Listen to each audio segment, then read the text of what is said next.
Dream Spinner Press Audio presents Back in Black, a McGinnis Investigations novel, written by Rhys, narrated by Greg Tremblay. 1. I spent most of my formative years in Chicago, faithfully cheering on the Cubs and looking down at people who put ketchup on their hot dogs. My older brother Mike was, and still is, a hard-core White Sox fan. This doesn't explain anything about us as brothers, other than he's always on the wrong side of the fence when picking teams. Always. For example, at some far-off point in our childhood, back when he was actually taller than me, we played an imaginary game we called Cows and Sheep. I'm not sure where we got the idea, probably from some old movie, because it was pretty much an excuse for all-out warfare with dirt clods and water balloons, under the guise of me, as a cattle rancher, and Mike, as a sheep wrangler, battling it out for control of the land's only water source for our herds, namely the garden hose attached to the faucet on the side of the house.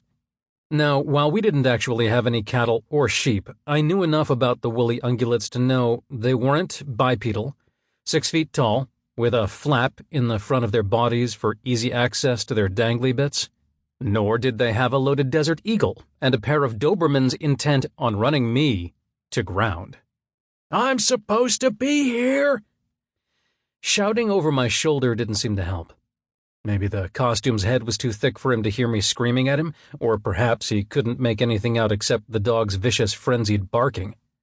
I dodged a thick bush, but its branches slapped at my face with a withering sting as I went by. "I'm doing a security—" The sheep answered me with a bullet, blowing away the overgrown trellis I'd ducked through to get some distance between us. Its wood frame shattered, showering me with a tidal wave of leaves and splinters, probably adding to the welts already on my face and hands. This was supposed to be a quick recon, me testing the perimeter of a Brentwood estate not far from the craftsman I shared with my husband Jay, and where I ran my investigation business out of what used to be the massive sprawl's front rooms. I'd taken the job as a favor for Dante Montoya, a detective my best friend Bobby used to work with. His boyfriend owned an elite security firm and needed someone who knew the area to scope out the grounds of an overgrown chateau. He'd been hired by the guy who recently bought it and discovered it was not only missing a perimeter wall, but was also in Mother Nature's firm hard grip. But since he was being paid to break into the place on another night to test its defenses, he wanted someone who had no dog in the fight to give him a sketch of what the jungle around the battered chateau looked like, but keep him clueless of the interior to better assess the situation. If I survived the culling— Sample complete.